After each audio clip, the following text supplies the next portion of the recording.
Hi friends, ಎಲ್ರಿಗೂ ನಮಸ್ಕಾರ. Talk tech Kannada YouTube ಚಾನಲ್ಗೆ ಸ್ವಾಗತ, ಸುಸ್ವಾಗತ. ಇವತ್ತಿನ ಈ ಒಂದು ವಿಡಿಯೋದಲ್ಲಿ ನಿಮ್ಮ ಪಾನ್ ಕಾರ್ಡ್ ಏನಾದ್ರು ಕಳೆದೋಗಿದೆಯಾ, ನಿಮ್ಮ ಪಾನ್ ಕಾರ್ಡ್ ನಂಬರ್ ಗೊತ್ತಿಲ್ವ, ನಿಮ್ಮ ಪಾನ್ ಕಾರ್ಡ್ ನಂಬರ್ನ ತಗೊಳ್ಳೋದು ಹೇಗೆ, ಅಥವಾ ನಿಮ್ಮ ಪಾನ್ ಕಾರ್ಡ್ನ ನಂಬರ್ ತೊಗೊಂಡು ಹೇಗೆ ಡೌನ್ಲೋಡ್ ಮಾಡ್ಕೊಳ್ಳೋದು ಅಂತ ಈ ವಿಡಿಯೋದಲ್ಲಿ ಕಂಪ್ಲೀಟಾಗಿ ತಿಳ್ಕೊಳ್ಳೋಣ.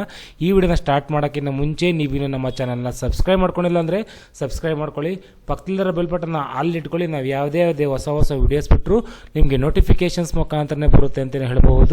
ಬನ್ನಿ ವಿಡಿಯೋ ಸ್ಟಾರ್ಟ್ ಮಾಡೋಣ. ಹೌದು ಫ್ರೆಂಡ್ಸ್, ನಿಮ್ಮ ಪಾನ್ ಕಾರ್ಡ್ ಏನಾದ್ರು ತುಂಬ ಜನ ಕಳ್ಕೊತಿರ್ತೀರ, ಆದರೆ ನಿಮ್ಮ ಪಾನ್ ಕಾರ್ಡ್ ನಂಬರ್ಗಳನ್ನ ಎಲ್ಲೂ ಇಟ್ಕೊಂಡಿರಲ್ಲ, ಜೆರಾಕ್ಸ್ ಇಟ್ಕೊಂಡಿರಲ್ಲ, ಅಥವಾ ನಂಬರ್ ನೆನಪು ಇರೋದಿಲ್ಲ. ಅದನ್ನ ಹೇಗೆ ಪಡ್ಕೊಳ್ಳೋದು ಅಂತ ಈ ವಿಡಿಯೋದಲ್ಲಿ ಕಂಪ್ಲೀಟಾಗಿ ತಿಳ್ಕೊಳ್ಳೋಣ. ಈ ವಿಡಿಯೋಗೆ ಒಂದು ಲೈಕ್ನ ಮಾಡಿ ಅಂತ ಕೇಳ್ಕೊತ ನೆಕ್ಸ್ಟ್ ಸ್ಟಾರ್ಟ್ ಮಾಡೋಣ. ಬನ್ನಿ. ಇದು ನಿಮ್ಮ ಮೊಬೈಲ್ನಲ್ಲಿ ಓಪನ್ ಆಗೋದಿಲ್ಲ, ಯಾಕೆಂದರೆ ಇದು ನಿಮಗೆ ಮೊಬೈಲಲ್ಲಿ ಓಪನ್ ಆಗಲ್ಲ, ಸಿಸ್ಟಮಲ್ಲೇ ಓಪನ್ ಮಾಡಬೇಕಾಗುತ್ತೆ. ಆದ್ದರಿಂದ ನೀವು ಸಿಸ್ಟಮಲ್ಲೇ ಓಪನ್ ಮಾಡ್ಕೊಬೇಕಾಗುತ್ತೆ. ನಾನು ಇವಾಗ ಒಂದು ನ್ಯೂ ಟ್ಯಾಬ್ನ ಓಪನ್ ಮಾಡ್ಕೊತೀನಿ. ನ್ಯೂ ಟ್ಯಾಬ್ನ ಓಪನ್ ಮಾಡ್ಕೊಂಡು ಇಲ್ಲಿ ನೀವು ಸರ್ಚ್ ಬಾರ್ನಲ್ಲಿ ಇನ್ಕಮ್ ಟ್ಯಾಕ್ಸ್ ಫಿಲ್ಲಿಂಗ್ ಅಂತ ಇದೆಯಲ್ಲ, ಇದ್ರ ಮೇಲೆ ನೀವು ಕ್ಲಿಕ್ನ ಮಾಡಬೇಕಾಗುತ್ತೆ. ಕ್ಲಿಕ್ನ ಮಾಡಿದ ನಂತರ ಇಲ್ಲಿ ಫಸ್ಟ್ನೇದೇ ಬರುತ್ತೆ ನೋಡಿ, ಹೋಮ್ ಇನ್ಕಮ್ ಟ್ಯಾಕ್ಸ್ ಡಿಪಾರ್ಟ್ಮೆಂಟ್ ಅಂತ. ಇದರ ಮೇಲೆ ನೀವು ಕ್ಲಿಕ್ನ ಮಾಡಬೇಕಾಗುತ್ತೆ. ಇದ್ರ ಮೇಲೆ ನೀವು ಕ್ಲಿಕ್ನ ಮಾಡಿದ ನಂತರ ಇಲ್ಲಿ ಕೆಳಗಡೆ ಬರಬೇಕಾಗುತ್ತೆ. ಇಲ್ಲಿ ನೋಡ್ಬೋದು, ಇಲ್ಲಿ ನೋಟ್ ಟ್ಯಾನ್ ಡೀಟೇಲ್ಸ್ ಅಂತ ಇದೆ ನೋಡಿ. ಈ ನೋಟ್ ಟ್ಯಾನ್ ಡೀಟೇಲ್ಸ್ನ ಮೇಲೆ ನೀವು ಕ್ಲಿಕ್ನ ಮಾಡಬೇಕಾಗುತ್ತೆ. ಇದರಲ್ಲಿ ಇದು ಇನ್ಕಮ್ ಟ್ಯಾಕ್ಸ್ ಡಿಪಾರ್ಟ್ಮೆಂಟ್ದು ಅಫಿಷಿಯಲ್ ವೆಬ್ಸೈಟ್ ಆಗಿರೋದ್ರಿಂದ ನಿಮಗೆ ಏನು ಪ್ರಾಬ್ಲಮ್ ಇಲ್ಲ. ಇದನ್ನ ವೆಬ್ಸೈಟ್ನ ಆರಾಮಾಗಿ ನೀವು ಓಪನ್ ಮಾಡ್ಕೊಬೋದು ಅಂತಲೇ ಹೇಳ್ಬೋದು. ಇಲ್ಲಿ ಸ್ವಲ್ಪ ಡೀಟೇಲ್ಸ್ ಕೇಳ್ತಾರೆ, ಈ ಡೀಟೇಲ್ಸ್ನ ನೀವು ಫಿಲ್ ಮಾಡಬೇಕಾಗುತ್ತೆ. ನೋಡ್ಬೋದು, ಫಸ್ಟು ಇಲ್ಲಿ ಸೆಲೆಕ್ಟ್ ಕ್ಯಾಟಗರಿ ಆಫ್ ಡಿಡಕ್ಟರ್ ಅಂತ ಇದೆಯಲ್ಲ, ನೀವು ಯಾವ್ದ್ರ ಮೇಲೆ ನಿಮ್ಮ ಟ್ಯಾಕ್ಸ್ನ ಡಿಡಕ್ಟ್ ಮಾಡ್ತಿದ್ದೀರಂತ. ಈ central and state government, local bodies, company ಅಂತ ನಾನು ಇಂಡಿವಿಜುವಲ್ನ ಸೆಲೆಕ್ಟ್ ಮಾಡ್ಕೊತೀನಿ. ಆಲ್ಮೋಸ್ಟ್ ಎಲ್ಲರದು ಇಂಡಿವಿಜುವಲ್ ಇರುತ್ತೆ ಅಂತ ಅಂದ್ಕೊಂಡಿದ್ದೀನಿ.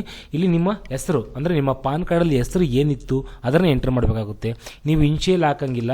ನೋಡ್ಬೋದು, ನಿಮ್ಮ ತಂದೆ ಹೆಸರನ್ನ ಹಾಕಬೇಕಾಗುತ್ತೆ, ಇಲ್ಲಾಂದರೆ ಓಪನ್ ಆಗೋದಿಲ್ಲ, ಇಲ್ಲ ಎರರ್ ತೋರಿಸುತ್ತೆ, ರೆಕಾರ್ಡ್ ನಾಟ್ ಫೌಂಡ್ ಅಂತ ತೋರಿಸುತ್ತೆ. ಇಲ್ಲಿ ನಿಮ್ಮ ಸ್ಟೇಟ್ನ ಸೆಲೆಕ್ಟ್ ಮಾಡ್ಕೊಬೇಕಾಗುತ್ತೆ. ಈ ಸ್ಟೇಟ್ನ ಸೆಲೆಕ್ಟ್ ಮಾಡಿಕೊಂಡು ಇಲ್ಲಿ ನಿಮ್ಮ ಮೊಬೈಲ್ ನಂಬರ್ ಯಾವ್ದು ಬೇಕಾದ್ರೂ ಕೊಡ್ಬೋದು. ಪ್ಯಾನ್ ಕಾರ್ಡ್ ಕೊಟ್ಟಿರೋದೇ ಅಂತ ಏನಿಲ್ಲ, ನಿಮಗೆ ಜಸ್ಟ್ ಒಂದು OTP ಬರುತ್ತೆ, ಆ OTPನ ಎಂಟರ್ ಮಾಡಬೇಕಾಗುತ್ತೆ. ನೋಡ್ಬೋದು, ಇಲ್ಲಿ ಕಂಟಿನ್ಯೂ ಮೇಲೆ ನೀವು ಕ್ಲಿಕ್ನ ಮಾಡಬೇಕಾಗುತ್ತೆ. ಕಂಟಿನ್ಯೂ ಮೇಲೆ ಕ್ಲಿಕ್ನ ಮಾಡಿದ ನಂತರ OTP ಬರುತ್ತೆ, OTP ಎಂಟರ್ ಮಾಡಬೇಕಾಗುತ್ತೆ.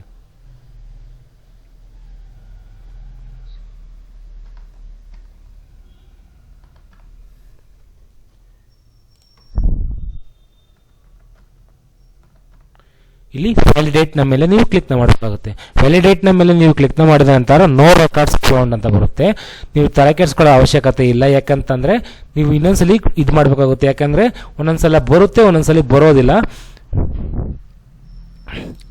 ಯಾಕೆಂದರೆ ಇದು ಸರ್ವರ್ ತುಂಬ ಬ್ಯುಸಿ ಇರುತ್ತೆ. ಬೇಕಾದ್ರೆ ಇನ್ನೊಂದ್ಸಲಿ ಟ್ರೈ ಮಾಡಿ ನೋಡಿ, ಖಂಡಿತವಾಗ್ಲೂ ಈ ವಿಡಿಯೋ ವರ್ಕ್ ಆಗೇ ಆಗುತ್ತೆ. ತುಂಬ ಜನಕ್ಕೆ ನಿಮ್ಮ ಟ್ಯಾಕ್ಸ್ ಪಾನ್ ಕಾರ್ಡ್ ನಂಬರ್ ಬರುತ್ತೆ, ಅಂದರೆ ನಿಮ್ಮ ಇದು ಊರ ಹೆಸರು ತೋರಿಸುತ್ತೆ, ಪಕ್ಕದಲ್ಲಿ ತುಂಬ ಜನದ್ದು ಬರುತ್ತೆ, ಆದರೆ ನಿಮ್ಮ ಊರ ಹೆಸರು ತೋರಿಸುತ್ತೆ.